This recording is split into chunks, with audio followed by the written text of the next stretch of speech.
Welcome and thank you for joining us today. My name is Ralph Ortega. I'm the interim editor-in-chief at City and State, and it's an honor to host the 2020 Virtual Responsible 100 Awards. There's no question that this year has provided unprecedented challenges and changes for New Yorkers. We've seen chaos, strife, tragedy, and turmoil, a global pandemic, racial reckoning, political upheaval, and social unrest. This being our final event of 2020, I would like to take a moment of silence to remember those New Yorkers who lost their lives this year.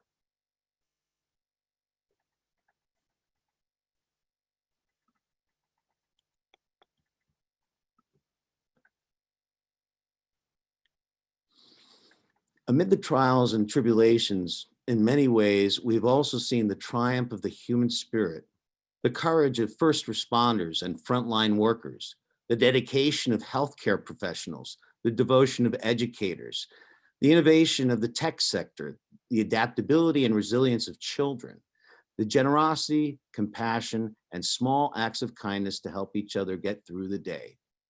The individuals we are recognizing today are some of those extraordinary people doing their part to make the world a little bit better, something we know more than ever, something we need now more than ever. We are so excited to have our Responsible 100 joining us, and we'll be recognizing them each individually later in our program. Before we start, I'd like to take this opportunity to thank our sponsors: DoorDash, Glenwood TD Bank, Fisher Brothers, Neighborhood Association for Intercultural Affairs, the Central Park Conservancy, Crowell and Mooring, HeartShare Human Services of New York, Industry City, LAK Public Relations, Lyft, Park and K, Ponce Bank, and Trinity Wall Street.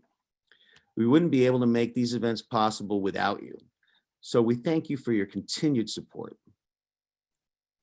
Next, please welcome one of our honorees, Aweh, Senior People Growth Manager, Women and Underrepresented Talent Development from DoorDash, for a brief introduction of our keynote speaker, the Reverend Al Sharpton. Thank you, Ralph, and thank you, City and State, for this recognition. It means the world to me. And good afternoon, New York. First, I have to say, I've always wanted to do that, so thank you for giving me the platform to do so. I'm incredibly honored to be sharing this virtual space with you all today. Though, as most people, I would have loved to be in person with you all, but understanding the context and the world that we're navigating today is simply not feasible, but still very much grateful. 2020 has been a tumultuous year. The COVID pandemic has wreaked havoc on the lives of so many people and has exposed this nation's brutal legacy of institutional and systemic racism. Despite the lack of leadership at the federal level, I'm comforted by the 100 responsible people on this call who focused on activating their sphere of influence and driving meaningful change and impact. I'm grateful to DoorDash for encouraging me to live out our values of being an owner and empowering local economies. As a company, that is our North Star, thinking about how do we empower everyone in our local economy, and grateful for the company for giving me and positioning me, giving me the opportunity to do so. I'm also grateful for my Black at DoorDash teammates, where during times of navigating uncertainty and navigating global anti-Blackness, we came together to figure out how we can influence, use this pain to help the business determine how to impact and have a greater impact on the Black community. So today I want to tell you a little bit about some of the things that we were able to do at the height of the reemergence, because we know anti-Blackness is nothing new, but we want to talk about the ways that we were able to come together and create some change or have meaningful impact for Black merchants in our local economies. And so we came together and had the opportunity to think about how can we influence and help drive business for Black merchants on the platform. And through that, we were able to support over 200 Black merchants, and that number continues to grow with free shipping, free delivering for folks who order from their businesses. In addition to that, we were able to service local and national nonprofits that service Black and Brown communities, donating over $500,000 to those organizations to ensure that they were able to continue to do the critical work that they were doing. Those organizations include the Okra Project, which services Black trans communities, Black Girls Who Code, an organization that's focused on helping more Black girls get into the tech sector, and to HBCU VC, which is helping to illuminate the pathway into venture capital for Black students, Black and Latinx students coming from HBCUs and Hispanic servant institutions. To my fellow Responsible 100, I challenge us to continue to identify creative solutions to help close the equity gap.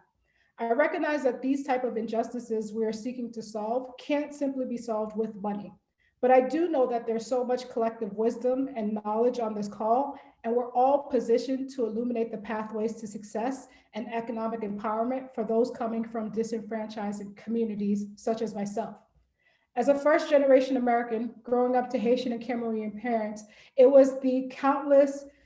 countless selfless people who were intentional about lifting me up as they climb and helping me to ascend to be here in front of you all today. Much like the man I have the honor of introducing this afternoon. Though he needs no introduction, the Reverend Al Sharpton has been illuminating the path to justice and equity for decades. Reverend Al Sharpton is an internationally renowned civil rights leader and founder and president of the National Action Network, NAN, for decades. He has dedicated his life to fight for justice and equality, turning the power of dissent and protest into tangible legislation impacting the lives of the disenfranchised. Former President Barack Obama has called Reverend Sharpton a voice for the voiceless and a champion for the downtrodden. In fact, during President Obama's presidency, in a profile of Reverend Sharpton on CBS's 60 Minutes, Reverend Al Sharpton was called President Obama's go-to Black leader. Today, Reverend Sharpton continues on the front line of civil rights and social justice cases as he serves as the voice of the voiceless. According to a recent article in The Atlantic, Reverend Sharpton occupies a distinct place. Other than Barack Obama, there's no better known Black leader in the country, nor one with bigger reach. The National Action Network has 100 chapters across America, and Sharpton himself hosts a radio show on 70 stations every week and a TV show on MSNBC on Saturdays and Sundays.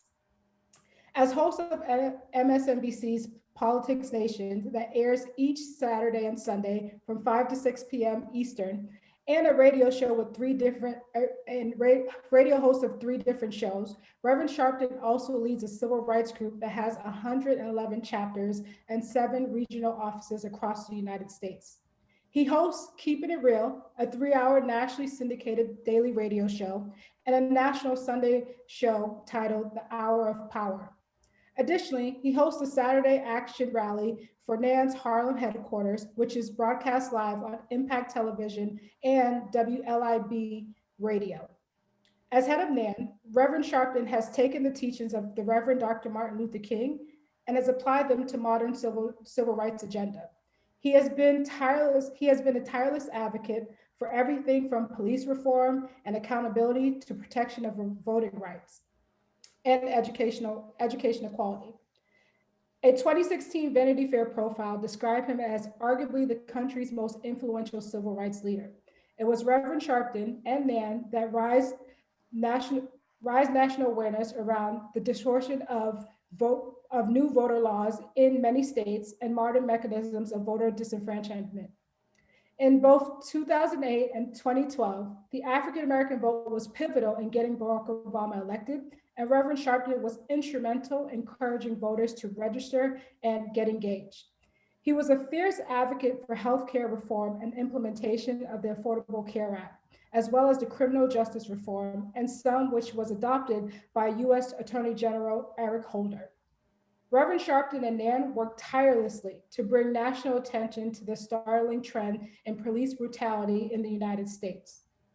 Reverend Sharpton and NAN were the first organization to rally to protest the tragic death of 17-year-old Trayvon Martin, who was shot by a neighborhood watch volunteer as he walked home with a bag of Skittles and iced tea. And NAN called to attention the cases of Eric Gardner, Michael Brown, thus launching the Black Lives Matter movement. When 18-year-old Brown was fatally shot by a white police officer in Ferguson, Missouri, Reverend Sharpton organized a peaceful rally, delivered the eulogy at the teen's funeral, and reaffirmed his continuous call for police reform while urging calm during the tense climate. NAN stands alongside families in their difficult quest for justice and police accountability. In the Gardner case, Reverend Sharpton and other civil rights groups put pressure on Governor Cuomo, which eventually led to the appointment of a special prosecutor in New York City to investigate police killings of unarmed civilians.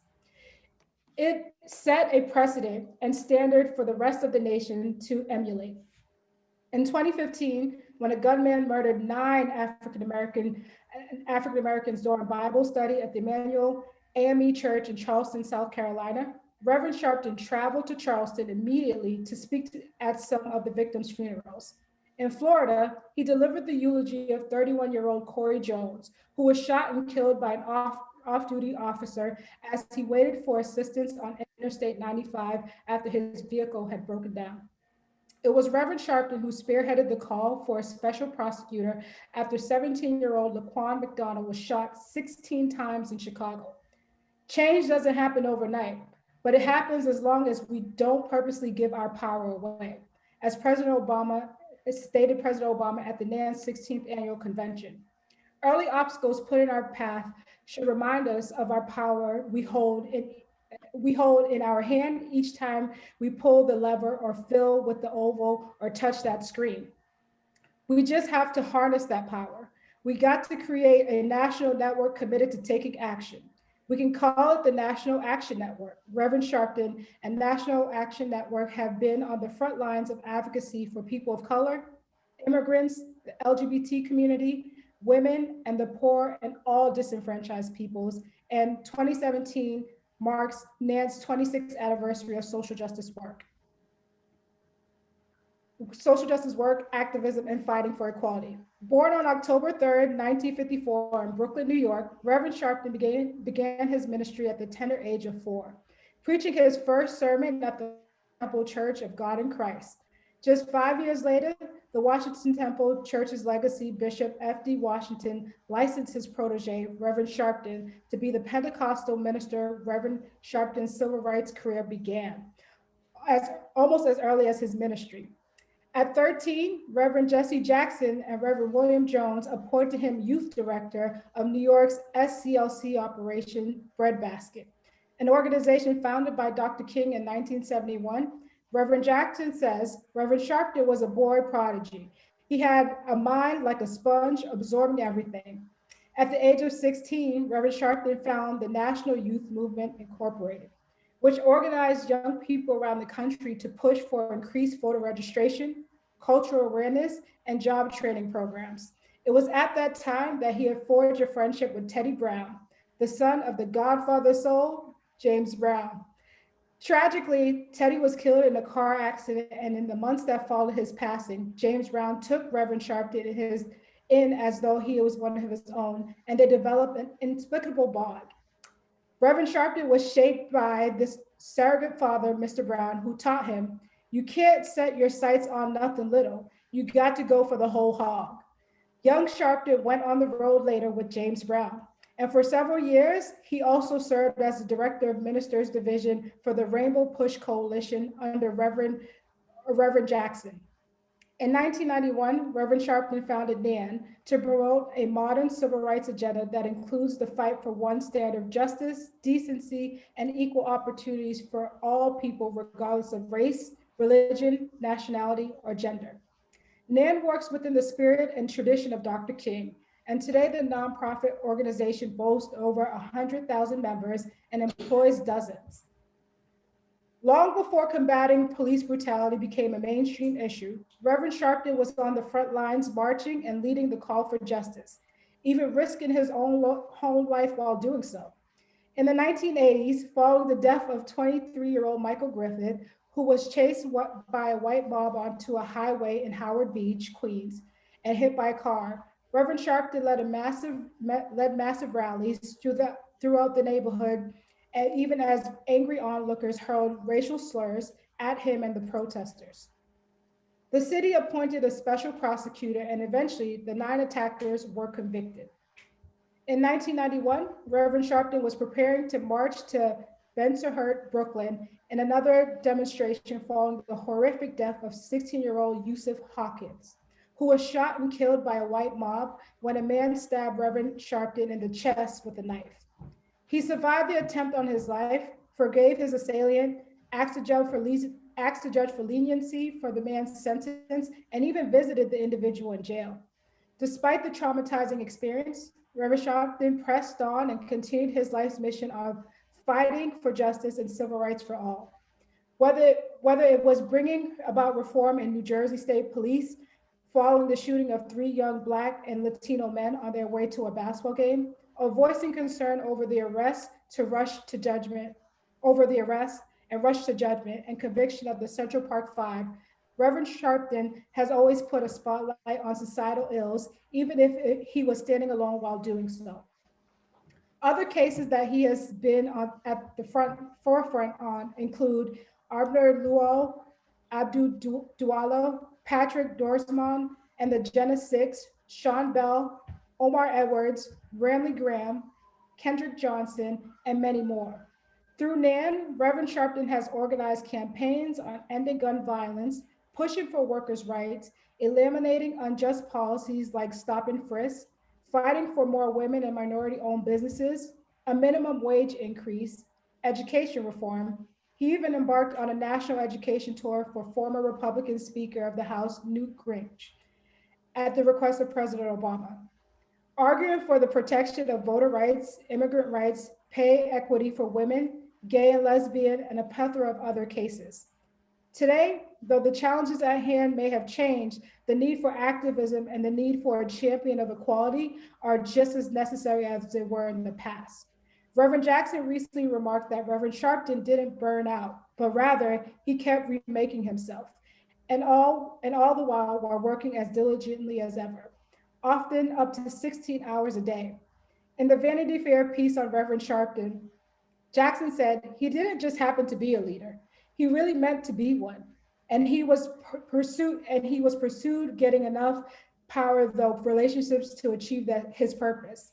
Whether it was his noteworthy presidential run as candidate for the Democratic Party in 2004, his contributions to end the US Navy exercises in Vieques, Puerto Rico, or his ability to hold people like radio host Don Amos accountable, Reverend Sharpton has continually used his ingrained talent to fight for what is right. His stance on behalf of the disenfranchised has taken him, in his own words, from the streets to the suits. It is because of that unique ability to maneuver in various circles that Reverend Sharpton understands the dynamics of what it takes to be a true leader who never forgets where he or she comes from. He has received praise and acknowledgement from all ends of the political spectrum for his work throughout the decades. Even former President George W. Bush has stated, Al cares just as much as I care about making sure that every child learns to read, write, add, and subtract. Reverend Sharpton regularly preaches about the importance of political participation, with everything from Supreme Court nominees to issues like voting, criminal right reform, abortion rights, and much more on the line. He continues to remind people of the significance of civil engagement because at the end of the day, all decisions directly impact citizenry. As Reverend Sharpton has tirelessly shown the world with his life's work, we must be the change that we wish to see. In March 2016, Reverend Sharpton was honored by the Mandela Legacy Hope, Success, and Empowerment Award in recognition of his long history of achievements in advancing civil rights causes around the world, connecting the dots between domestic challenges in a global context. Reverend Sharpton often addresses international audiences and issues impacting people around the globe. In 2015, he delivered a resounding speech on civil rights, race relations, and more at the prestigious Oxford Union in England. At the end of his speech, he received a 10-minute standing ovation. Reverend Sharpton was educated in New York public schools and attended Brooklyn College. He has an honorary doctor of divinity from Bethune-Cookman University, Virginia University, and an honorary degree from AP Bible College. He resides in New York City and has two daughters, Dominique and Ashley, who are both active in NAN and with his radio and television shows. Without further ado, I welcome Reverend Al Sharpton. Well, thank you very much for that introduction. And I'm very honored by your stating all of those things. And certainly I'm honored to be with City and State. Again, thank you, Ralph, and the whole team at City and State. And I will try not to be as long as the introduction, maybe just about the same. And I'm certainly not going to be as eloquent as the one that introduced me. But let me say that the selection by City and State, first and foremost, should not be taken for granted because they are very thorough and they are very deliberate in honoring those that are being honored today. So you should not take this as just another event. You should take this as something that in many ways shows that even for those that are never in the newspapers or in the media, that they, at whatever level they work, whether it is the private sector, whether it's nonprofit sector, wherever they work, have distinguished themselves so that City and State New York has recognized them. I was taught when I was a young activist starting that if you are disappointed that you work and don't get recognition, then you don't deserve it. And if you do your work and get recognition, you don't need it. We are honoring people today that don't need the recognition because they're not working for the recognition. We need to recognize them because we need to recognize those that in whatever area of work they do has done it so well that City and State wants to rise them up. So I want to first congratulate and salute every honoree today because you have earned it. Otherwise, you would not be being honored. There's a quote I often use by Mark Twain, and it is something that means a lot to me. Mark Twain said there's two most important moments in your life. It's the moment you're born and the moment you find out why you were born. Every one of us, I believe, was born to fulfill a purpose and a reason. Many people, some would argue most people, never connect to what that is for any number of reasons. But then there are some that connect to that reason, that purpose, something that clicks, that turns you on. It's like putting the password in your computer or your iPad. Without the password, it doesn't work. But when you put that password in, it lights up. And these 100 people found what lights them up.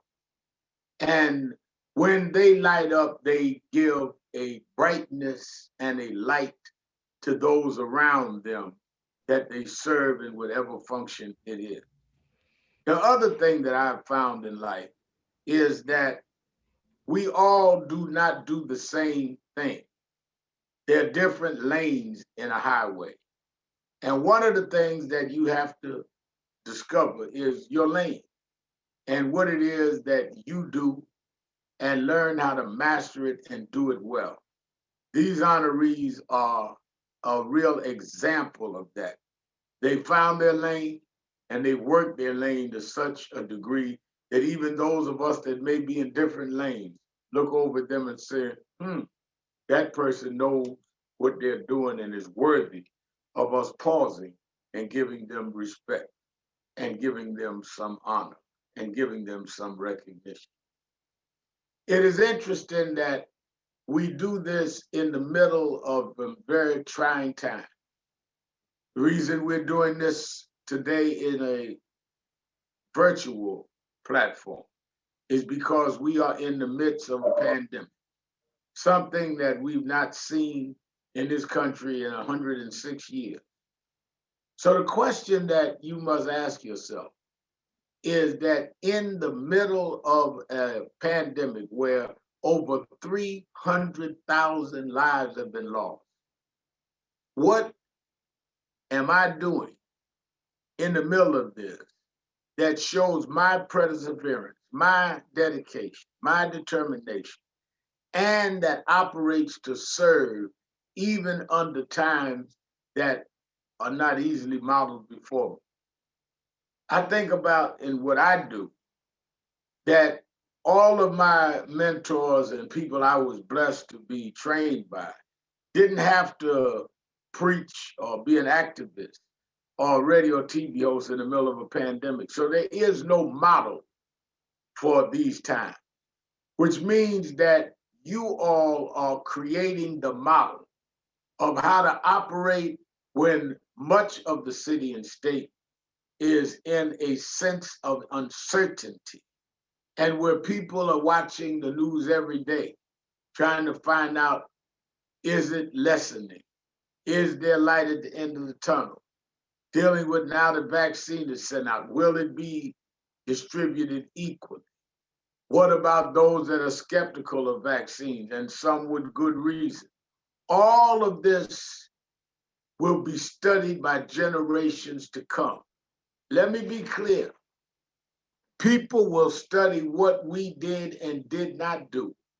When you look at the fact that we are in the middle of an unprecedented pandemic, we are in the middle of a transition from one administration in Washington to another that have much different ideas on policy and governance.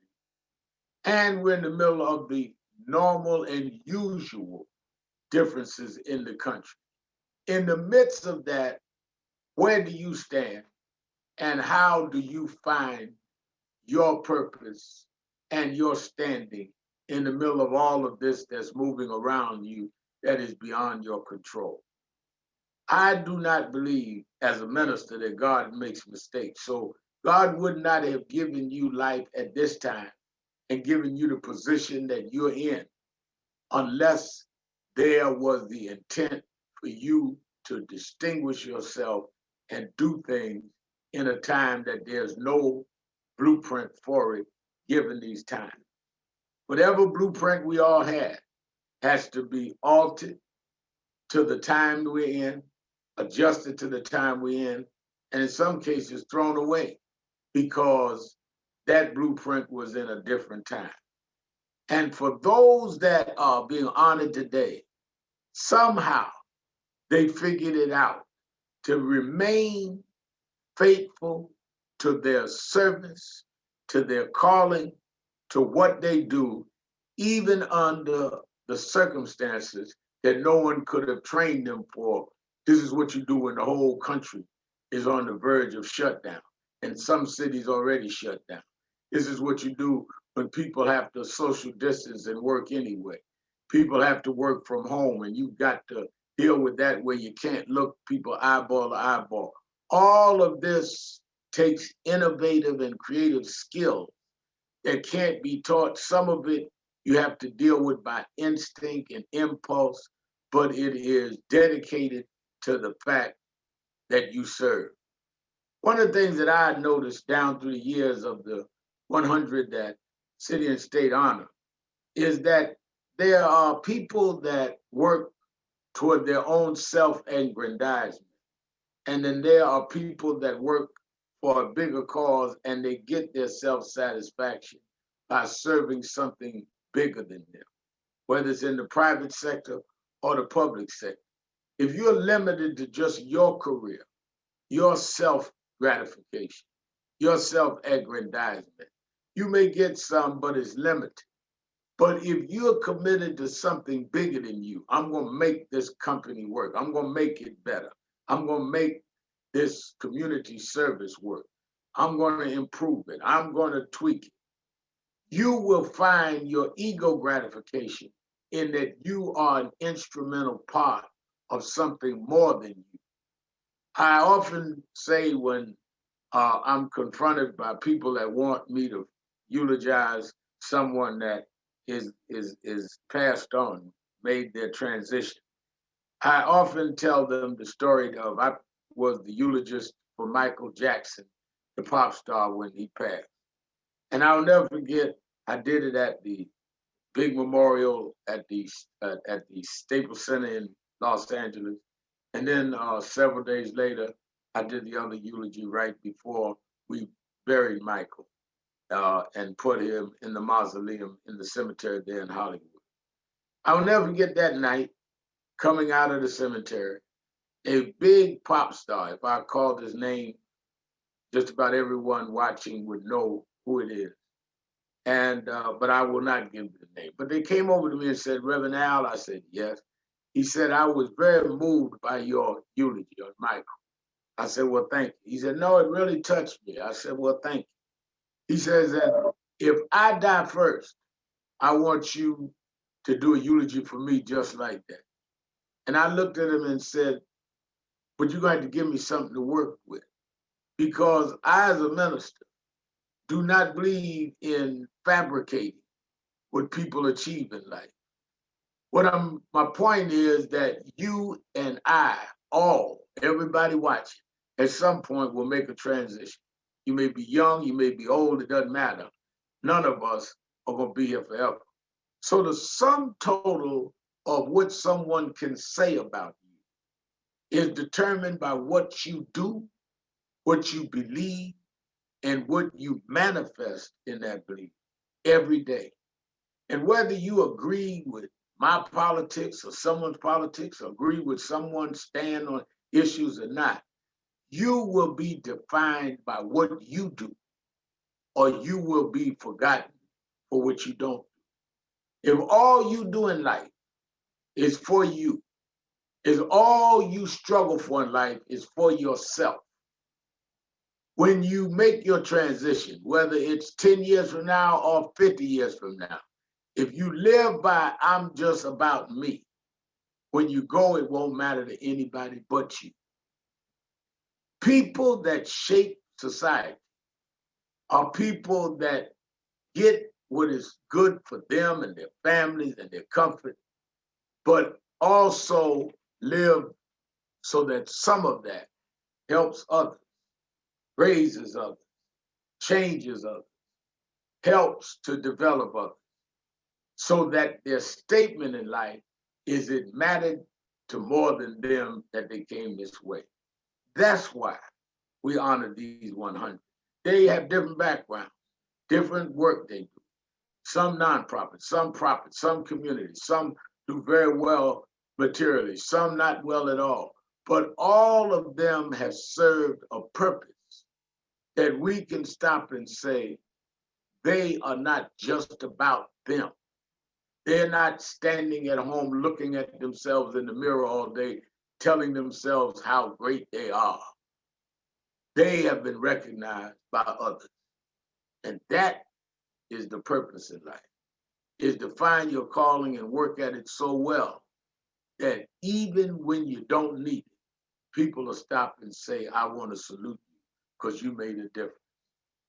One day they will record how we struggled in this city and state through these very difficult times.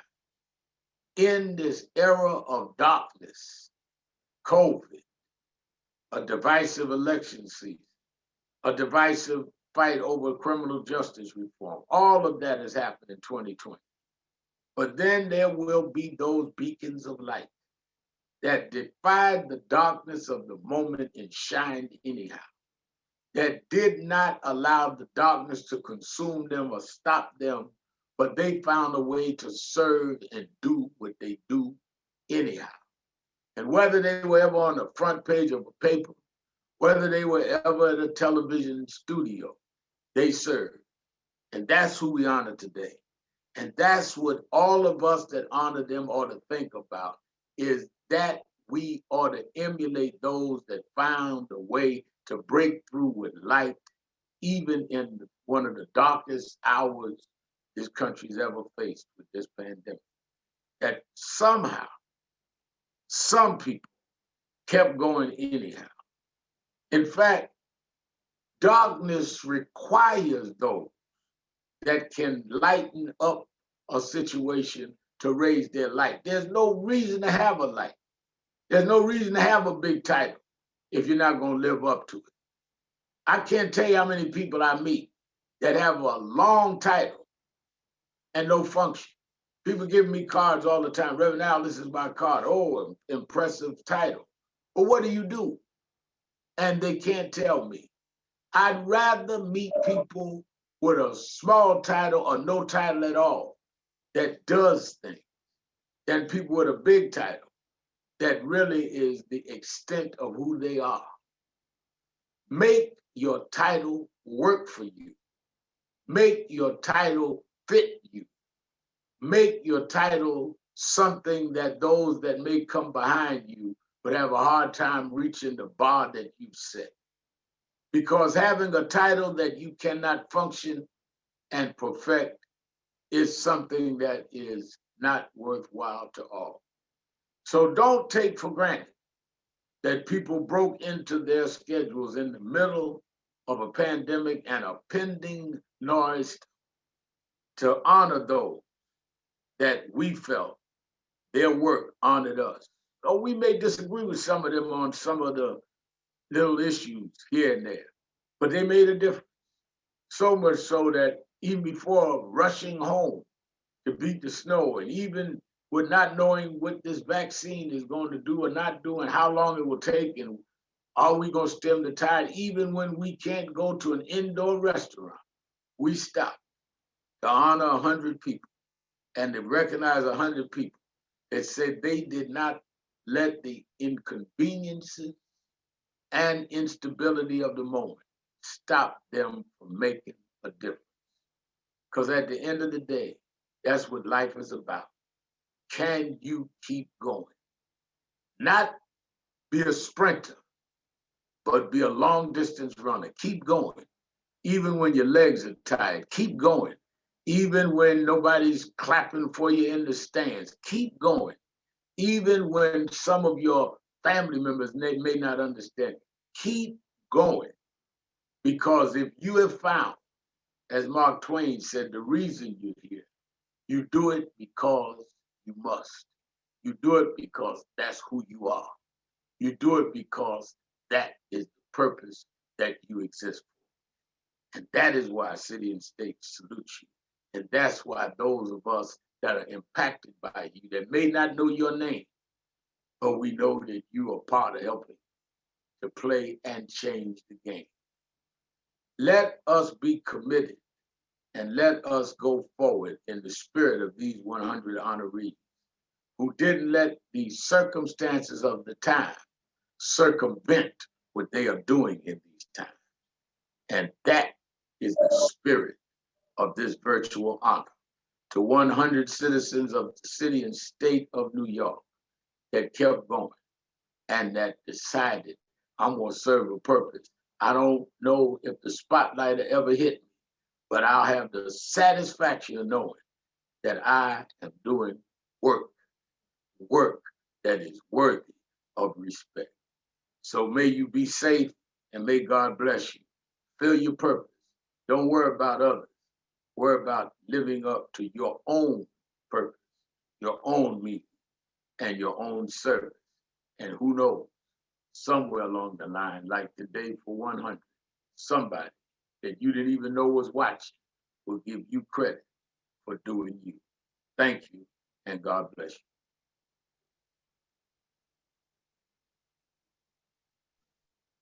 Thank you for those inspired words, Reverend.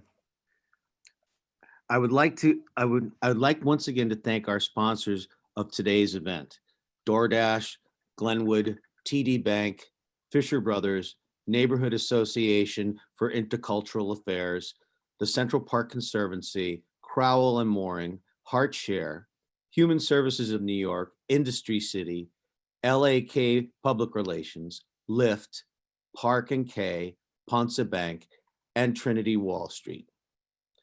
Next, we will hear from Paige Carlson-Heim, Director from TD Charitable Foundation and Office of Charitable Corporate Giving, for some brief remarks. Thank you, Ralph, and good afternoon, everyone. And I'd like to thank Reverend Al Sharpton for his inspiring words. He is quite a tough act to follow, so I'm going to be trying to step up my game here.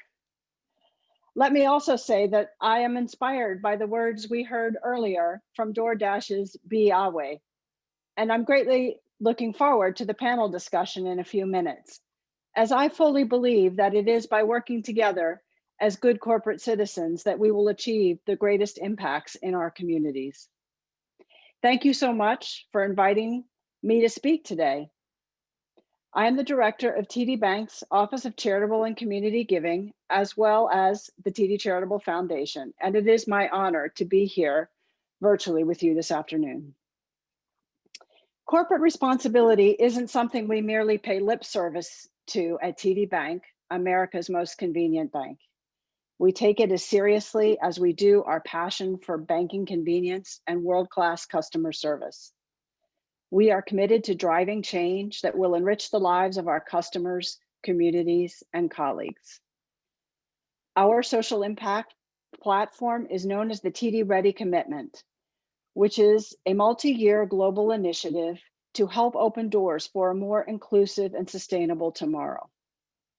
We're focusing our efforts on 4 key drivers of change that are interconnected and, when addressed, will help people feel more confident, not just about their finances, but in their future and their ability to achieve their personal goals in the changing world. While we are not limited to New York, as many of you know, we have a significant presence here, as this is one of our largest markets. And so its communities and neighborhoods are incredibly important to us. And we take great pride in serving them across all 5 boroughs and in much of the state. Now, I'm sure that many of you, like me, will not be sad to say goodbye to 2020 with all of the challenges it has brought.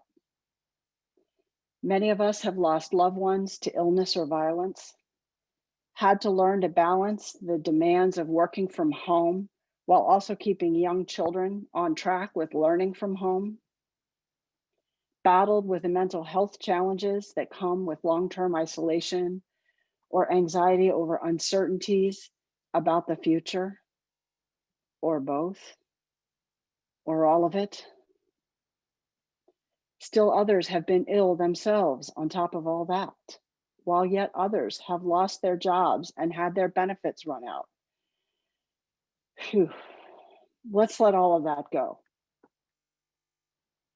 It is without question that COVID-19 has also magnified the longstanding inequities that are influencing who is being disproportionately impacted, particularly within communities of color. The connection between these health, social, environmental, and economic areas is real, and the need for holistic, equitable solutions is urgent. This year, we found that the TD Ready commitment lent itself to contribute to some of the very real issues facing New Yorkers and Americans. In speaking with local leaders, we explored ways to best position the TD Ready commitment to respond to these complex issues locally. What we heard is that people need resources that go directly to address the issues they face, both from COVID-19 and racial injustice perspectives. By listening to our community stakeholders, we helped the nonprofits we work with pivot existing programming. We honored existing funding commitments and provided support for maximum flexibility. And when the anti-Black racism protests began in June, listening and learning from those in our communities, along with our colleagues, helped us respond with a series of swift actions, ranging from a greater commitment to support diversity across our executive leadership, various employee resources, and additional funding for Black-led, Black-focused, and Black-owned organizations. These actions built onto our longstanding commitments. Finally, we evolved this year's Housing for Everyone competition to address a growing crisis. A third of renters are employed in some of the hardest hit job sectors: food, entertainment, and retail. An estimated 30 to 40% of Americans are at risk of losing their rental units due to the economic instability created by COVID-19. We tapped into a gap. There's an urgent need, and we were one of the few funders providing support in this area at this time. So for the 15th annual competition this year, we doubled down to increase our investment by 30% to help keep renters in affordable units. And we are also focused on helping renters access childcare, social services, and community resources during this volatile time. Winners will be announced in March. While I'm optimistic about the COVID-19 vaccine, it's important to recognize that the pandemic is far from over, and we will continue to feel its impacts for months and years to come. We plan to continue our partnership with local organizations in New York who are on the front lines addressing the needs of citizens of New York City and the state of New York as they continue to recover from the challenges we have faced during 2020.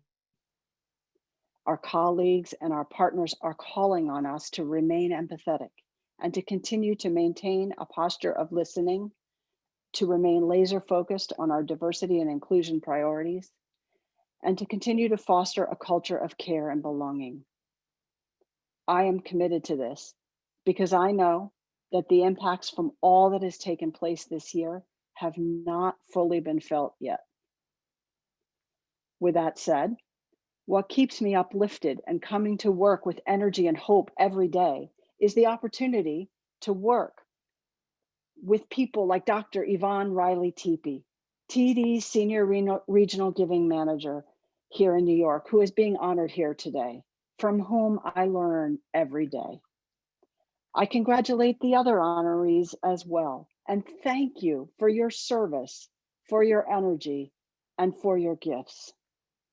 Please continue to share them with us so that we can continue to be inspired by you. You are the future of New York, and we are all so lucky to have your guidance as we begin to look towards recovery in our neighborhoods and communities here in New York and across America. Thank you again for inviting me to spend a few minutes with you today. And on behalf of my colleagues at TD Bank, America's most convenient bank, congratulations to the organizers of this event and to the honorees. Happy holidays, and we look forward to being together in person again one day soon. And before I go, I do have one more important piece of business to attend to. I have the distinct pleasure and honor to introduce the very distinguished moderator of our upcoming panel. As Director of Communications at the McSilver Institute, Cheryl Huggins-Solomon oversees the internal and external communications, events, and policy initiative promotion. Before coming to the McSilver Institute, Cheryl was the principal at Media Adept, a communications consultancy through which she served as communications lead for the National Black Leadership Commission on AIDS, among other roles in the nonprofit and corporate sectors. She has been editorial director of NewsOne.com, managing editor of The Root and of Black Voices at AOL, and she has held roles in digital and traditional news media at the Washington Post Company, Time Inc., Dow Jones and Newswires, and other outlets. She is a contributor to Everyday Health, where she reports about diabetes, nutrition, and other physical health conditions. She was an adjunct lecturer for journalism at York College, the City University of New York. Cheryl holds a BA degree from the University of Pennsylvania and an MS from Columbia Journalism School. Ladies and gentlemen, Cheryl Huggins-Solomon. Thank you so much for that lovely introduction. Greatly appreciated. So as others have mentioned, among the big news this week is the rollout of our first COVID-19 vaccine, and we're all excited about that positive news. But we know it will take months before the effects are fully apparent and life and business completely opens up again in New York City and our nation. In New York City right now, nearly 1/3 of small businesses closed this year. And as of late October, more than 1 million New Yorkers were out of work. Think about that. Our unemployment rate was double the national average. And furthermore, the pain was felt unevenly, or is still being felt unevenly. According to a report by the Comptroller's Office, nearly 1 in 4 New Yorkers of color wound up losing their jobs as a result of the pandemic. And that's about 10 percentage points higher than what white New Yorkers have experienced. Meanwhile, our city and state governments are squeezed for the resources to ensure an equitable and full recovery for New York City. We need all hands on deck. And to do so, that includes our corporate community. Fortunately, today's roundtable includes people who are top drivers of corporate responsibility in New York, and all of them are Responsible 100 honorees. So congratulations to all of you who are about to speak. Like Reverend Al said, they have remained faithful to their calling in unprecedented times. So they're going to help illuminate what is being done by the corporate sector to advance equity and social accountability in New York, and also what is being done to hold the sector accountable to these values. So I'm going to introduce everyone one at a time very briefly, but I'm going to give them plenty of time to tell you what it is that they do. First, please welcome Commissioner Carmelyn Malalis, who leads the New York City Commission on Human Rights. Since 2015, she has made the commission a recognized venue for justice for all New Yorkers through increased enforcement, novel restorative justice approaches to case and conflict resolution, and robust public education and outreach to prevent discrimination in New York. Next, we have Mark Chambers, who is director of the New York City Mayor's Office of Sustainability.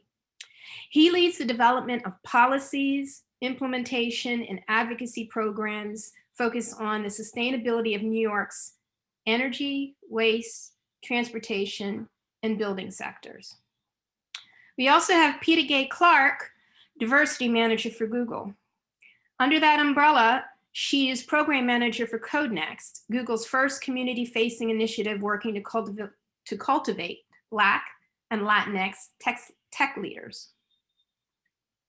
And Gilda Doria, the corporate social responsibility lead for IBM.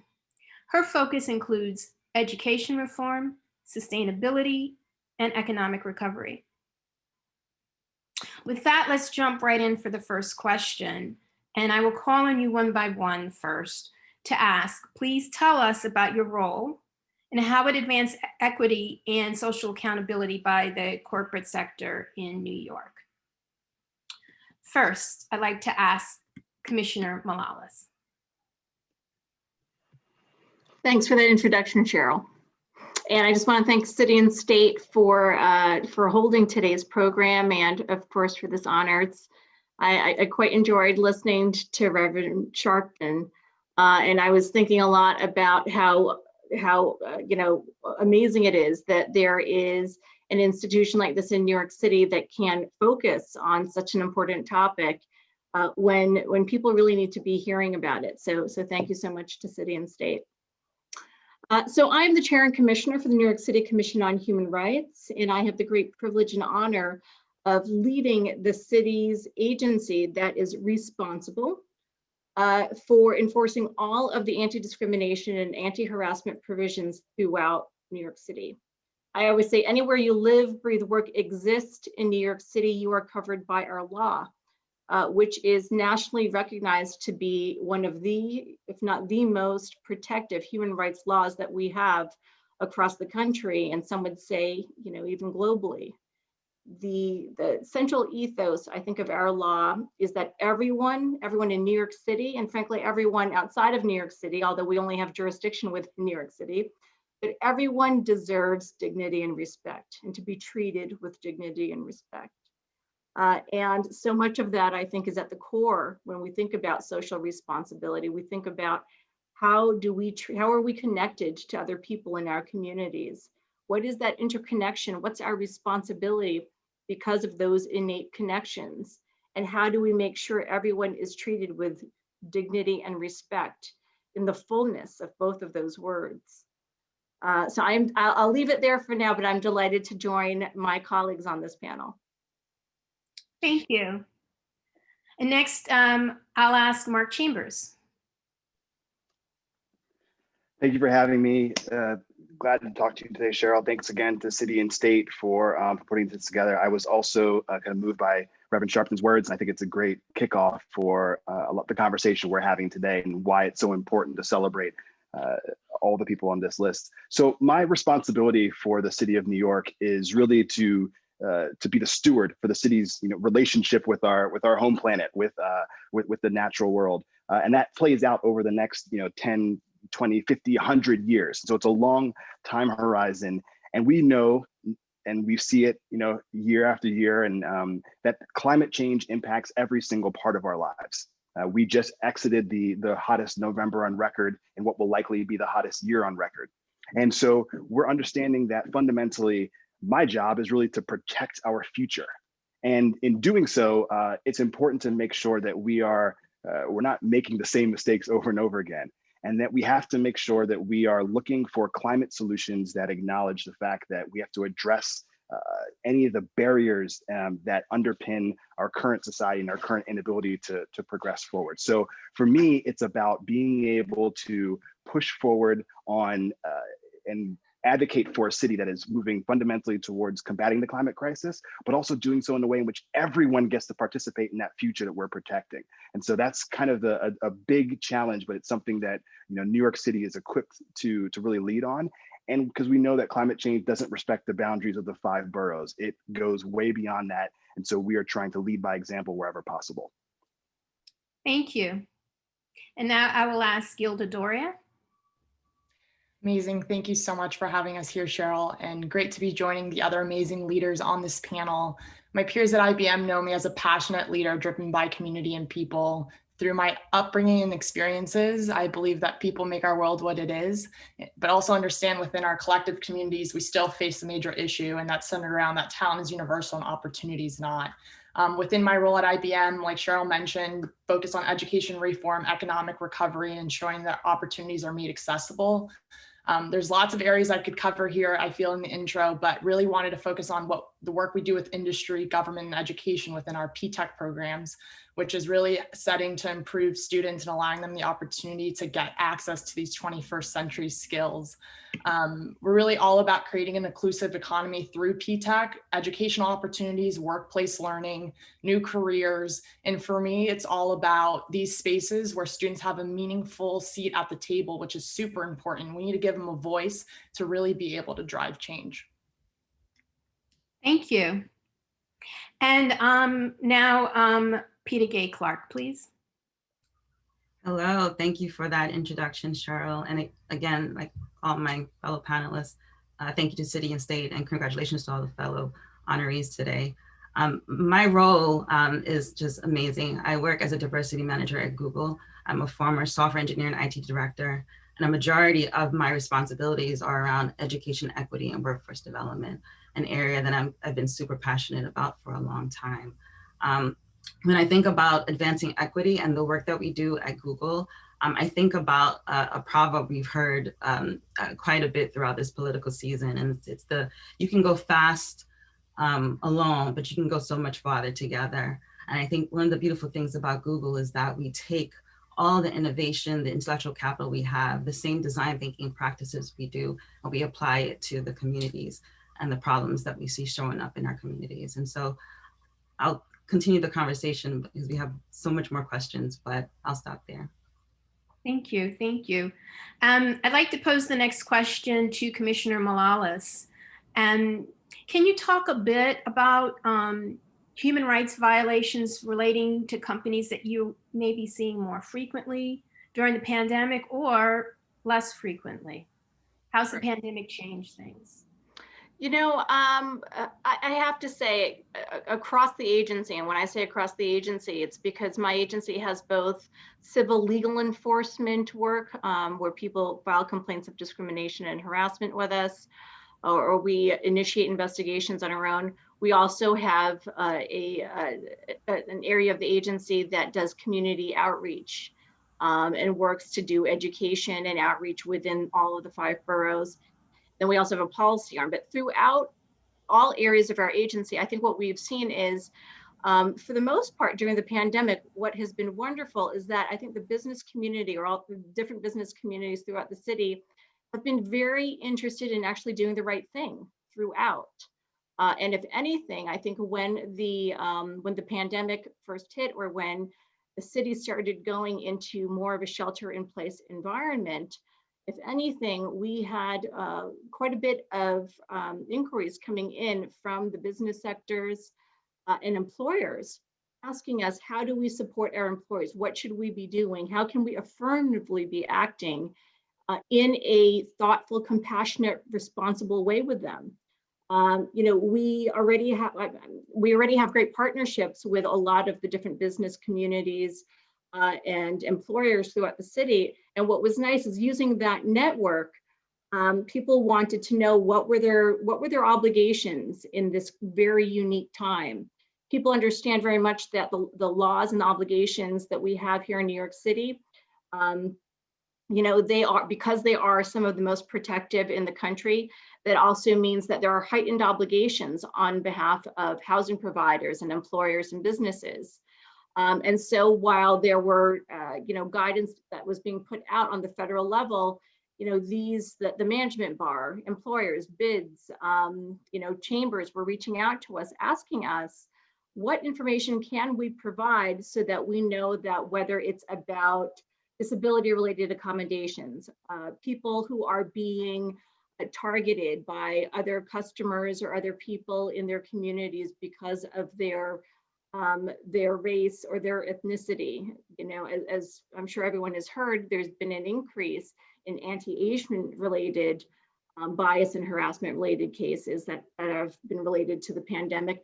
But overwhelmingly from the business community, what we've seen is a really thoughtful response of, what should we be changing in our policies? How can we make sure our practices, or the way that we are adjusting those policies and practices in a remote environment is friendly to our employees or to our clients or customers or clientele, when we know that people are experiencing many more challenges right now.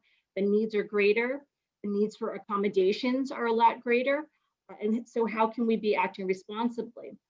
And so with that, we've had since, I'd say maybe since February or March, we have had kind of an ongoing virtual roundtable of folks from the management bar or folks who are from the business community, so that we can get information out to them at the ready when things are changing with regards to guidance or policies that could be changing because of different restrictions that, again, are just very unique to this environment.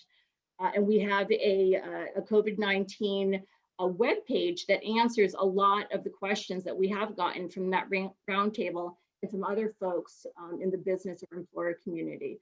But, I know the question was rooted in what are the types of violations or pandemic-related issues that we're seeing with businesses or corporations. But I wanted to actually take this opportunity to say how responsible businesses and employers, for the most part, have been throughout New York City in reaching out to get the information they need. Thank you.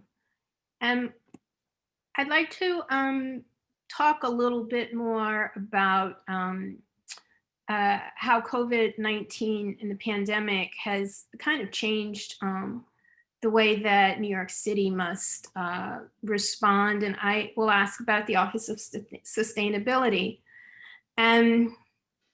So Mark, how do we balance sustainability goals, some of which are long-term, both long-term and short-term, with a need to recover quickly from the pandemic, and to ensure that short-term, the burden of reaching those goals in energy efficiency, for instance, or reducing vehicle congestion, don't impede the recovery? No, I think it's a very important question and a difficult one, right? And I think that this summer really let that play out in real time for a lot of us to have to unpack and develop strategies for. Our city was, of course, confronting the pandemic and the health crisis, but simultaneously, there's a converging environmental crisis, economic crisis, social justice crisis, all of these things layered on top of one another. And one of the ways in which that played out is, as you said, related to energy efficiency. We were confronted with a scenario in which vulnerable populations in New York, let's say for most part, seniors. And these are seniors, fixed income seniors, seniors in poor neighborhoods, Black and brown communities. They, like a lot of others, were going to be stuck in their apartments. You couldn't socially distance, you couldn't go to a rec center, you couldn't go to a museum, you were going to be stuck in your apartment, and it's going to be hot. And so we recognize the fact that we are going to have, on top of already a scenario in which cities, not just like New York, but all around the country and world, have a very difficult time dealing with urban heat. It's one of the most significant and pernicious impacts of climate change. They were going to be at higher risk, and we had to act quickly. And for me, you know, I'm always looking to try to help people reduce their energy usage, but we have to recognize that if we're protecting the future for all of us, people are suffering now, people need help now. And so we quickly stood up a program, it's called Get Cool NYC, to be able to rapidly identify and distribute 74,000 air conditioners, free air conditioners, to vulnerable seniors throughout the summer, to make sure they can keep cool while they socially distance in their apartments. Of course, they're, you know, high efficiency Energy Star equipment, but it's still more demand and more energy usage. But it's important to make sure that we are living kind of our values as we're designing these policies. We have to really be able to address the burdens that people are experiencing right now. And so simultaneously with that, we also had to recognize the economic impact of a decision like this. And we lobbied the Public Service Commission from New York to get bill relief. So 3 months of reduced utility bills for about 500,000 New Yorkers that were vulnerable populations as well, to make sure that as people are stuck in their apartments using more electricity to keep cool, they weren't going to be overburdened by a really heightened electricity bill. That's the type of work that incorporates climate justice and social justice into our planning and lets us recognize the fact that we have to fundamentally use the pandemic, use all of these lessons, all of the to guide us to make different decisions and make sure that, of course, we are moving and we are designing policies that will decarbonize our all parts of our lives. You know, making sure that people recognize that from the moment you wake up and, you know, wherever that is, and you know, if you're heading out to a job, like what type of transit you're taking, what your building looks like that you go into, all of those pieces of your day-to-day lives, all of those things have to be looked at from a perspective of how can we reduce their impact on climate change. But simultaneously, we have hard work to do to make sure that everybody is included in that future we're protecting. And so I think that there's going to be a lot of streams of climate work that really embeds justice a little bit more formally into a lot of decision making, not just on the city perspective, but I think in the policies that we develop that impact the private sector, being able to center justice a little bit more formally in a lot of that, the environmental policy is going to be, I think, a more of a baseline than it has been up to this point, so that we can actually implement policies that grow the tent of those people, that are part of this kind of climate revolution that we're trying to engender. I want to stick with energy use for a moment. You mentioned the efficiency grades. Can you talk a little bit more, because this is something new that New Yorkers are seeing as we walk into buildings, and why is this important? Absolutely. So as of last October, and many people are seeing this, there are energy efficiency grades in buildings now. So it's a nutrition label that will be in the lobby the same way you would see a label in a restaurant or a diner you go into for like a food grade. And what it does is that it gives more information to the public about that building's performance. It is another tool in the toolkit to help New Yorkers ask questions. You know, you're walking into a building, you're wearing your mask, of course, and you say, hey, wait a minute, this building has the B rating. Why is that? And is this where I work? Is this my kid's school? All of those things give us more ability to be able to view and ask questions about the world around us. And for us, what it does is that it starts to hold every building more accountable. You know, in New York City, there's over 1 million buildings here, literally over 1 million. And so they are the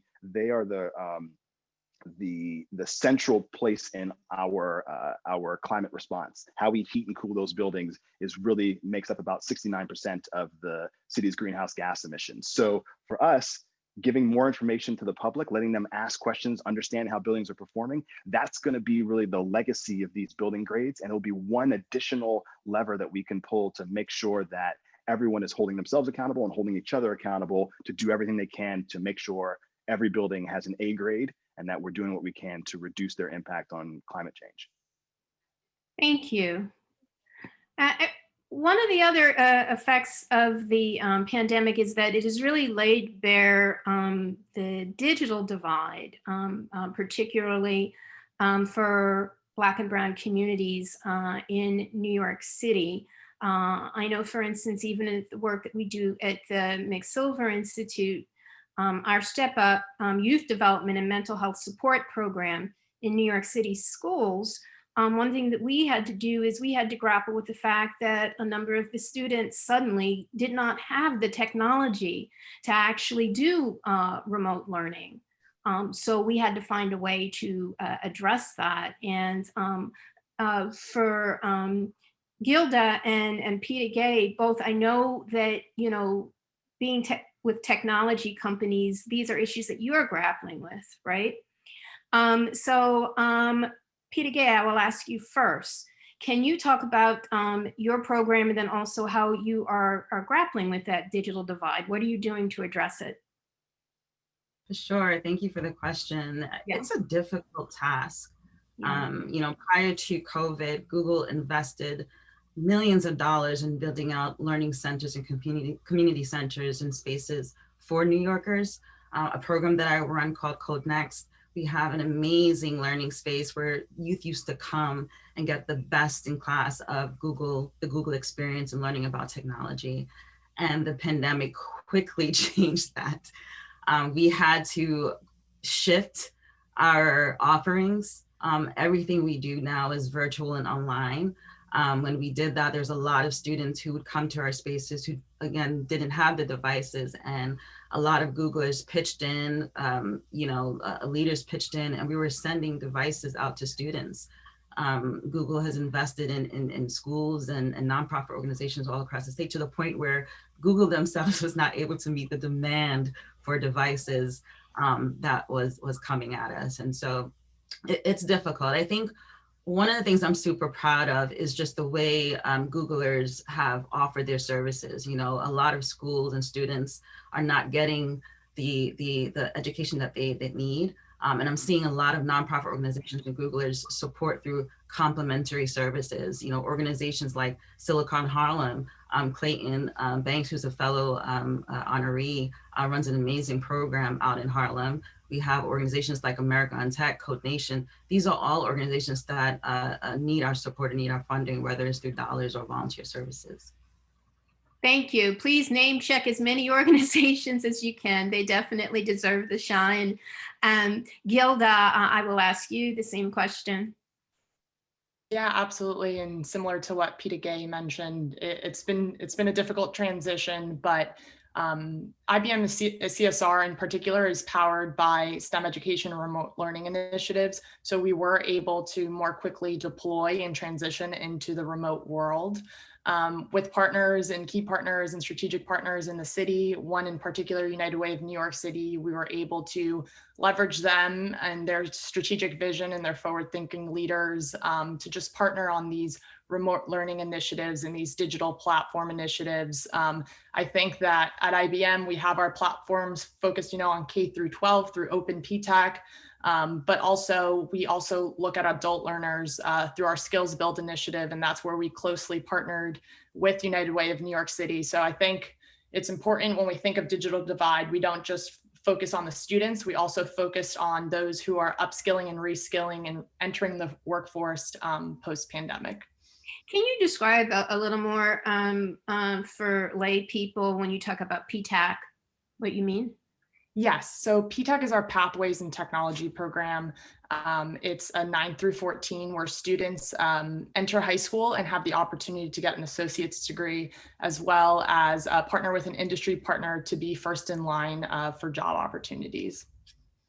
That's great. That's great. So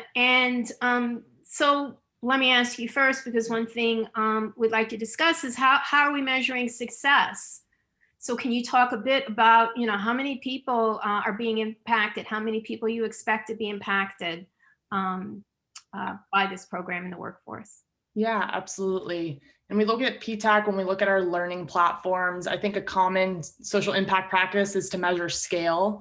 But what use is it to measure scale if we're not really looking at who's using the platform? So I think it's a question of user versus usage.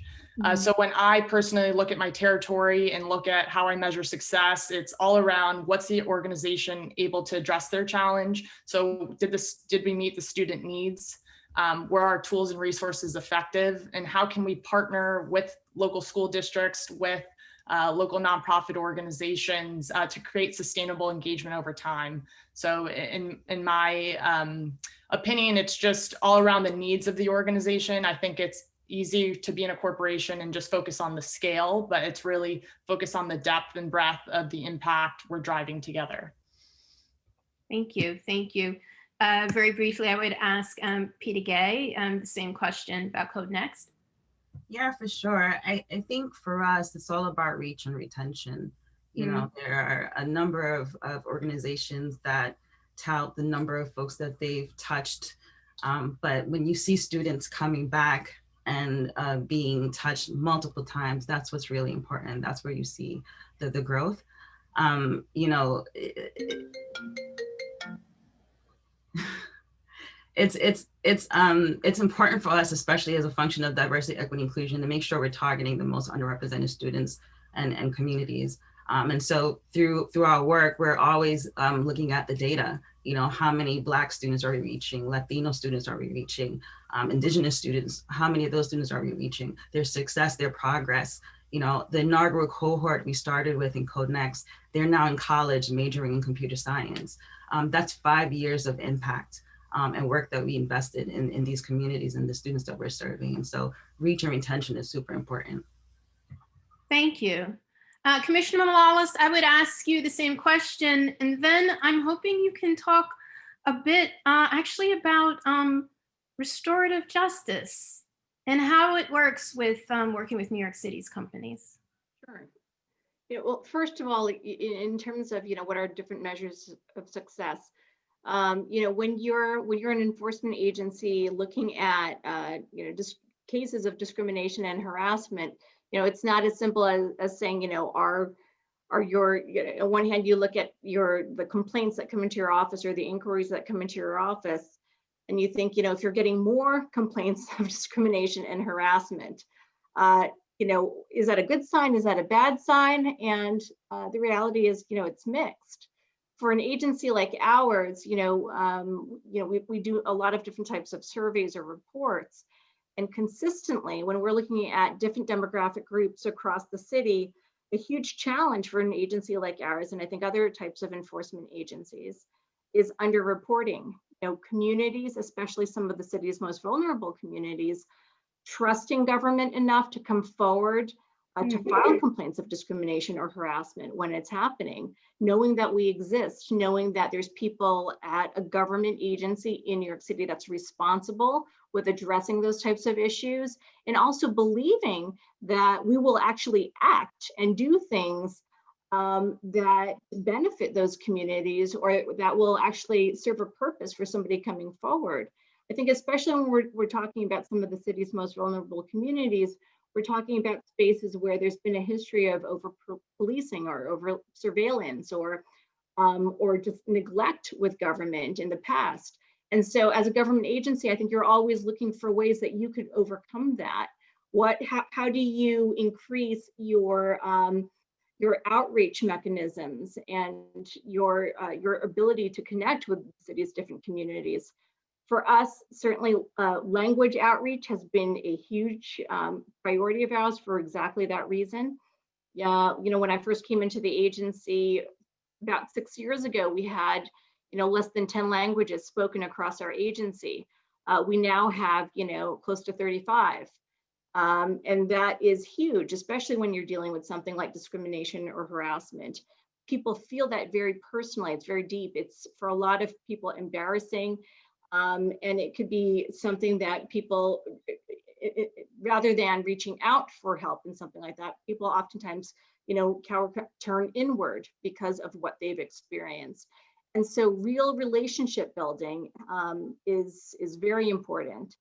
And so that is something that we have sought to do across the 5 boroughs, putting out information in languages, of course, other than English, again, meeting people where they are in ethnic and community media so that they're getting information and resources where they're accustomed to doing that.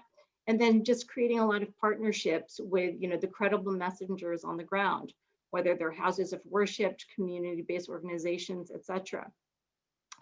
And then Cheryl, I know there was the second question, restorative justice. And that, for us, that has been a huge focus, only because, when we're thinking about human rights, how do you really have an impact on human rights? We can't only look at the ways that we address human rights violations through fines and violations and punishment, right? We really have to be thinking about how is the greater impact going to be felt in different communities? What are the ways that we address discrimination, whether it's historic or not, that actually give back to and refill the community cups? When I think about restorative justice, it's similar to how I think about the broader topic of social responsibility. We're not talking about things that people or entities must do because they must do them to be compliant with the law. That's the law. You have to do those things, right? Whether you're an individual or you're a company or you're a housing provider. When we think about something that's more restorative, or we think about social responsibility, those are the things that we're thinking we should be doing, either because of your sense of responsibility in the form of a social contract or morality, or your sense of compassion, but the things that really give back to the community, however you describe that community or define it, so that the community can actually grow from what has happened. That relationships that have been broken or relationships that have been damaged because of discrimination, again, whether they're historic discrimination or not, can actually be on a path of healing. So, just as an example of what we try to do in situations where we think a restorative remedy is possible. And again, these are situations where both the entity that has violated the law or has done a discriminatory act agrees with the entity or the people that are the victims of discrimination or harassment, that they need to be doing something affirmatively in the future to repair that relationship. And so in the past, what we've done is we've worked with, some folks may have heard of some of the cases that we've had involving fashion brands or fashion lines that have put out, racially offensive product lines. And in those situations, we've reached out to some of those companies, especially when we get complaints into the agency from either customers or employees of those companies. And we've talked to them about creating processes within their company to make sure that those things don't happen again in the future. That can mean creating positions within the company that have a reporting line directly to the CEO. That could mean making sure that there is somebody within the company that's responsible for diversity and inclusion and identifying if something like this is on the way.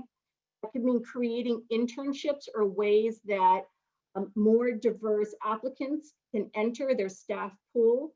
Because again, if you have representation within the company to say, hey, this isn't okay, this is offensive, there's something wrong with what is going on here, that increases the likelihood that companies will be able to make sure that what they're putting out in the world, what product, what service is more inclusive and is in line with human rights values. So we've established situations where, in order to resolve situations in lieu of fines or violations, instead what companies have done is they've established internship programs. They've partnered with racial justice organizations to bring people in to talk to their staff and to also give back to whatever that racial justice organization is in terms of financial resources or people resources. In the area of housing, we've created situations where instead of paying violations, housing providers have set aside different units or apartments for voucher holders. So I think there are different ways that we think about how do we repair relationships rather than just say we're going to find somebody and move on. Because I mean, if I think the pandemic has taught us anything, we are all very connected. It is all about relationships, community relationships within a school, community relationships within a corporate structure, community relationships within the larger city. And we need to be thinking about how we maintain and in some situations repair those relationships. Thank you. One question I'd like to throw out there to anyone who would like to answer it really comes talking a bit about resources as we recover, and how the corporate sector can, is, or should step in beyond providing goods and services to help us recover. And I guess what I'm trying to get at with this question is that right now the need is so great at a time when city and state government has fewer and fewer resources. So how can the corporate world step in and help in New York City? Yeah, Cheryl, I'd love to take that one on. It's something my soccer coach used to tell me all the time growing up: to whom much is given, much is required. And I think that we as members of the corporate sector need to own this responsibility and show up. And I think showing up means beyond goods and services. So when I say show up, I think that means through our people, by utilizing their skills and expertise. Our people at the end of the day are our most valuable asset. And when you can meaningfully train your employees to deploy in pro bono ways in structure, I think this is really what can bring the most impact into our communities. Here at IBM, we followed after the Peace Corps model. So we deployed teams under the IBM Service Corps umbrella. These are 4 to 6 IBMers for 4 to 6 weeks, working with nonprofits on the ground to tackle their very particular complex challenges. So these deployments basically allow our talent to deploy and engage with these nonprofit organizations. And then we come in on top of, having this firm understanding on the ground with them, rolling up our sleeves, and we bring in the goods and services to kind of complement the work that we're doing. This is an example that I found, as during the pandemic, and now as we kind of move away from those kind of remote times and back into the physical space. I think we found it very effective, both virtually, in person, and it's something I really encourage other organizations to look into and kind of establishing this structure. I hope I'm remembering this correctly, but some of that work has addressed food insecurity or helping organizations that are dealing with food insecurity. Am I correct? Yes. So with our specific about that, so people can. Yeah, absolutely. So this past year, we deployed an IBM Service Corps team, a team of 6 people with a coach for 6 weeks with United Way of New York City and their Plentiful app. So on the ground, after doing user research and better identifying their pain point, we actually found that food insecurity was really stemming from a lot of the work we were doing in the food pantries and onboarding. So IBM came in with pro bono consulting, was able to kind of seamlessly help them onboard their local food pantries. And this is what led to scale. So this is kind of what I was talking about earlier. We can't always start with scale, but if we can identify the root causes and the root issues and then kind of grow and build from that, the solutions will scale over time. And just really grateful for the partnership with Plentiful and United Way of New York City. And we were able to get to those food insecure citizens of New York this year during the pandemic. Great. So just so that everyone knows who's watching, I've been monitoring what the questions are, and a lot of the questions that we are getting really focus on social justice. So I'm hoping in some of these questions that I've been posing that it's bringing out some of that, but I wonder whether or not anyone else on the panel would also like to address that question before we wrap. Yeah, sure. Please go ahead, Peter. No problem. I just wanted to +1 to all that Gilda said. And I think it goes back to building with the community, and being super responsive to the needs of the community, especially in this time of COVID. I think Google shifted gears this year. We realized we had to, galvanizing the entire Google community and knowing that there are folks within New York that are hungry, working with Give Directly and making sure families got $1,000 checks to support themselves and feed themselves.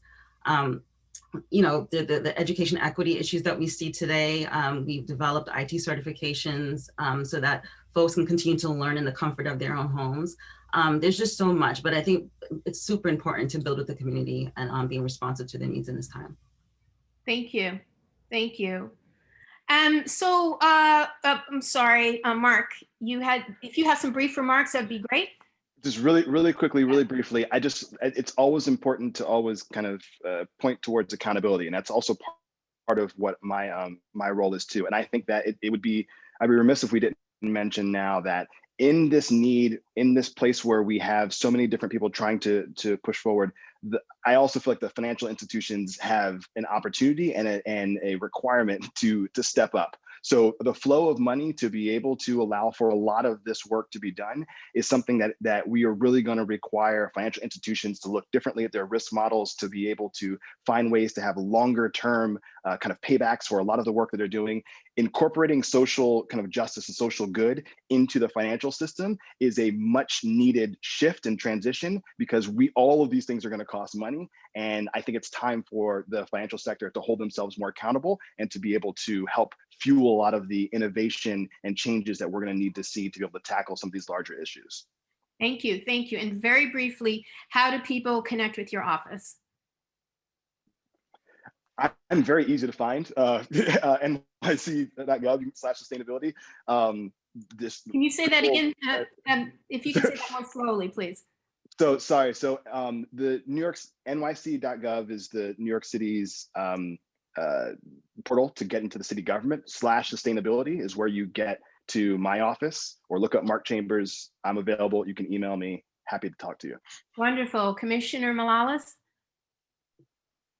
So you could reach the Commission on Human Rights by calling us directly at 212-416-0197.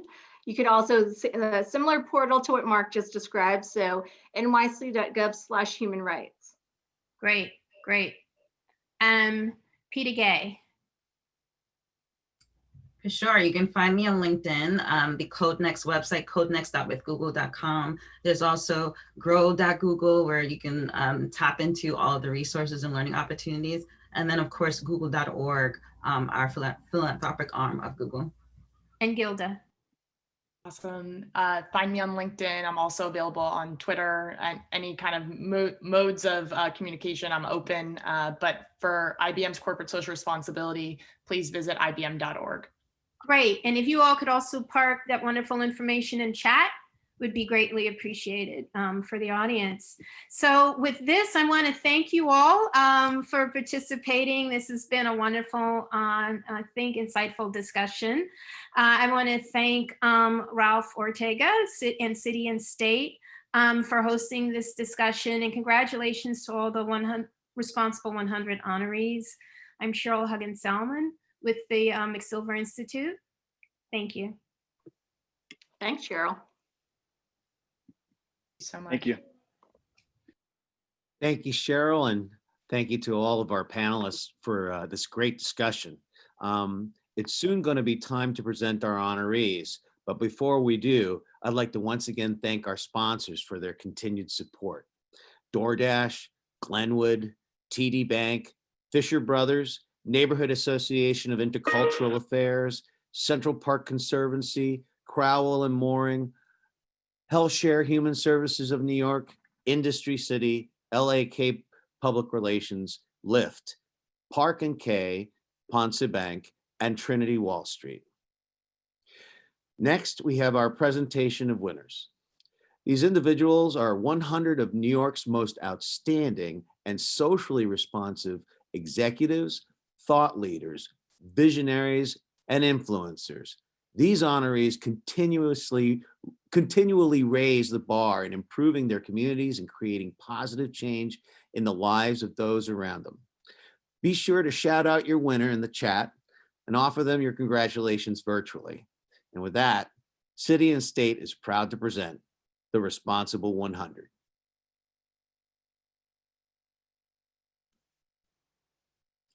Juan A. Artriaga, partner at Crowell and Mooring.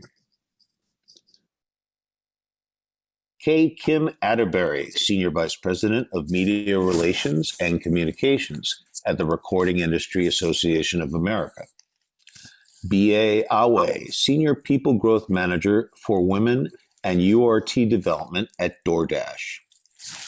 Danielle Azoulay, Vice President of Sustainability and CSR at L'Oreal USA. Clayton Banks, CEO at Silicon Harlem. David Barclay II, Regional Sales Manager at Hapara. Jeffrey Barker, New York State President at Bank of America. Elvira Barone, CEO at the Neighborhood Association for Intercultural Affairs. Hector Batista, Executive Vice Chancellor and Chief Operating Officer at the City University of New York. Singleton Beato, Chief Diversity and Engagement Officer at McCann World Group. Whitney Benner, Chief People Officer at Dataminer. Peg Breen, President at the New York Landmarks Conservancy. H. Todd Boulard, Partner and Leader of Diversity Compliance Practice Group at Harris Beach. Karen Kahn, Founder and CEO of iFund Women. Mark Cannizzaro, President at the Council of School Supervisors and Administrators. Giselle Castro, Executive Director at Exalt. Alfred Cerullo, President and CEO of the Grand Central Partnership. Mark Chambers, Director at the New York City Mayor's Office of Sustainability. Peter Gay Clark, Diversity Manager at Google. Joel M. Cohen, Partner at Gibson, Dunn and Crutcher. Kathleen Collins, Principal Social Impact at Capilino. Stephen Dahmer, Chief Medical Officer at Vireo Health. Samara Daly, Partner at Bolton St. John's and co-founder at Daly Gonzalez. Seth Diamond, Chief Executive Officer at Westchester Jewish Community Services. Ken Deichter, Founder and Chief Executive Officer at Wheels Up.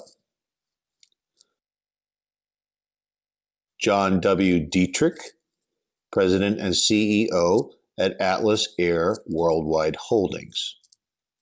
Stephen D'Onofrio, Founder and Principal of Greenpoint Innovations and Greenpoint Earth.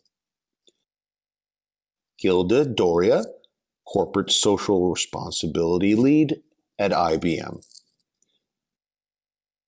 Janelle Doris, Commissioner at the New York City Department of Small Business Services. Nancy Downing, Executive Director at Covenant House, New York. Dimitri Duckett, Managing Director at Living Cities. Brandolyn Dumas, Shareholder at Greenberg Traurig. Martin Dunn, Founder and President of Dunn Development Corp. Marisa Estrella, Founder and President of Worldwide Veterans and Family Service.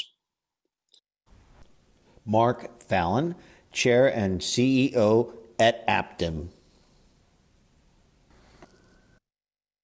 Rick Fedrizzi, Executive Chair at International Well Building Institute.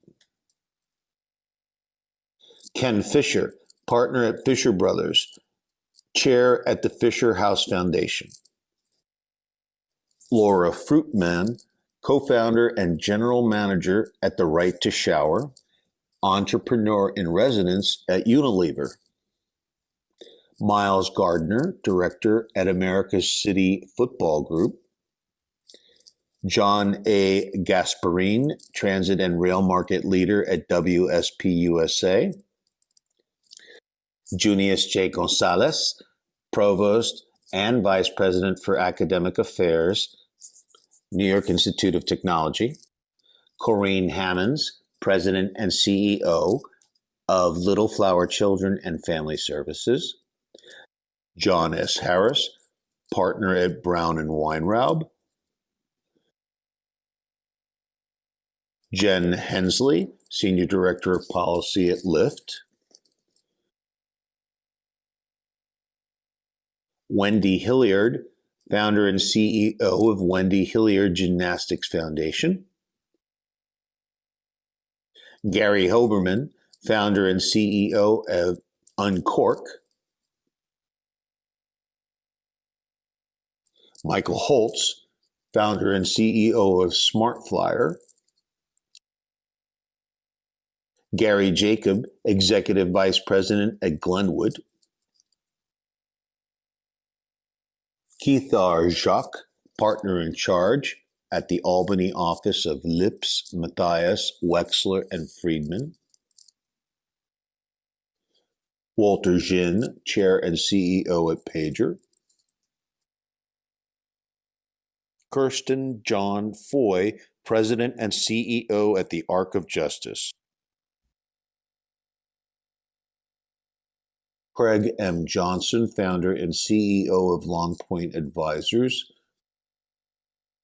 Jessica Johnson Cope, president at Johnson Security Bureau. Damon Kelly, president and CEO at Lutheran Social Services of New York. Nick Kenner, founder and CEO of Just Salad. Andrew Kimball, CEO of Industry City.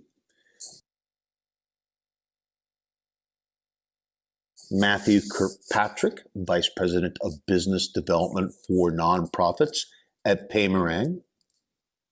Jessica Lappin, President at the Alliance for Downtown New York. Maury Litwack, Executive Director at Teach Coalition. Craig Longley, Executive Director at Catholic Guardian Services. Paul P. Mack, President and CEO of the Brooklyn Chinese American Association. Carmelyn P. Malalis, Chair and Commissioner at the New York City Commission on Human Rights. David Mansour, Partner at Culver Place Strategies. Harriet McDonald, Executive Vice President at the Doe Fund.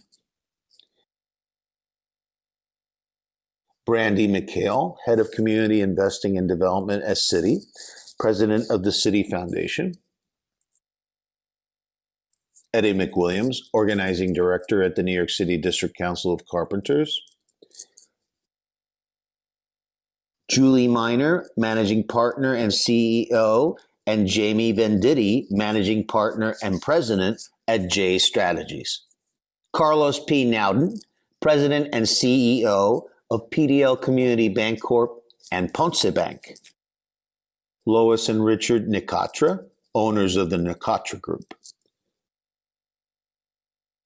Ann Kaufman Nolan, CEO at Sun River Health.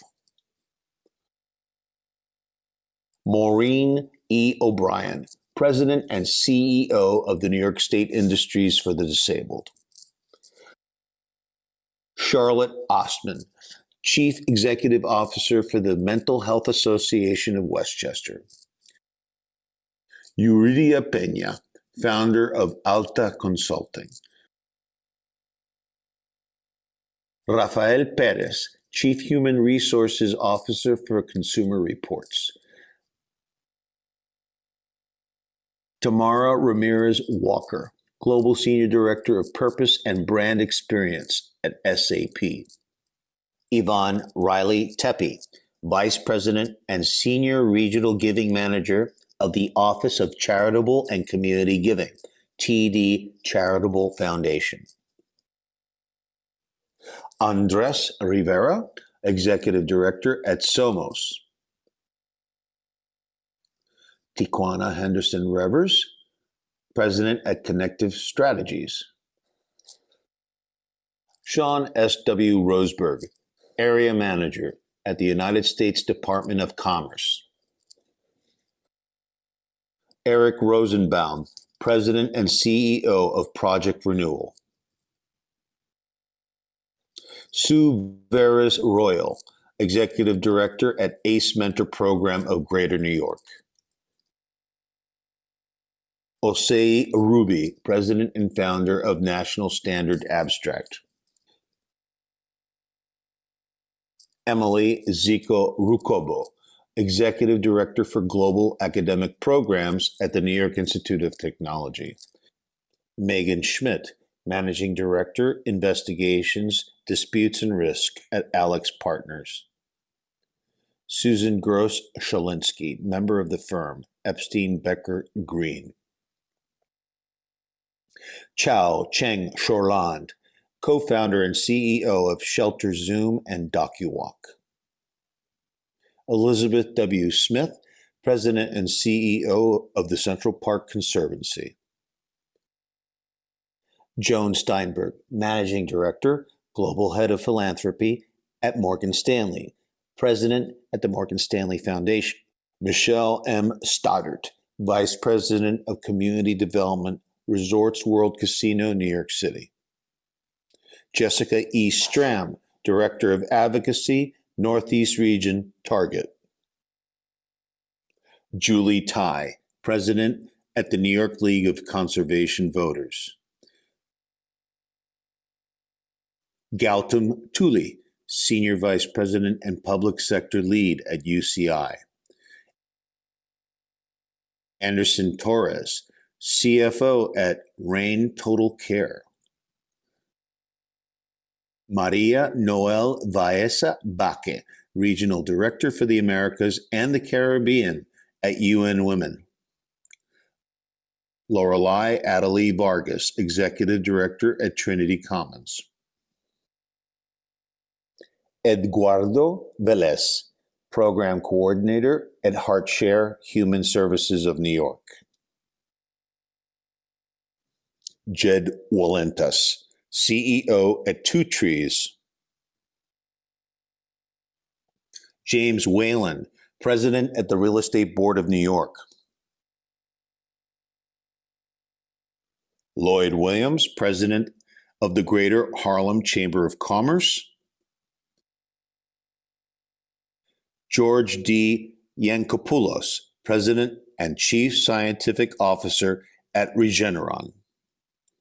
And Ebony Young, President of the Nonprofit Division of the Lonely Entrepreneur.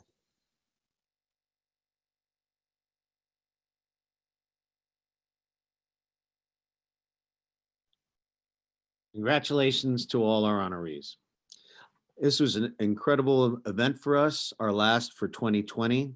Again, I'd like to thank our sponsors and all our panelists for joining us today. And again, one more nod to our sponsors: DoorDash, Glenwood, TD Bank, Fisher Brothers, Neighborhood Association of Intercultural Affairs, Central Park Conservancy, Crowell and Mooring, HeartShare Human Services of New York, Industry City, LAK Public Relations, Lyft, Park and K, Ponce Bank, and Trinity Wall Street. A special thanks again to Reverend Sharpton for joining us. His words were very inspiring and very apropos for the times we're in. Thank you again to all for joining us. We hope you enjoyed the event. Continue to stay safe, and we'll see you all virtually in 2021.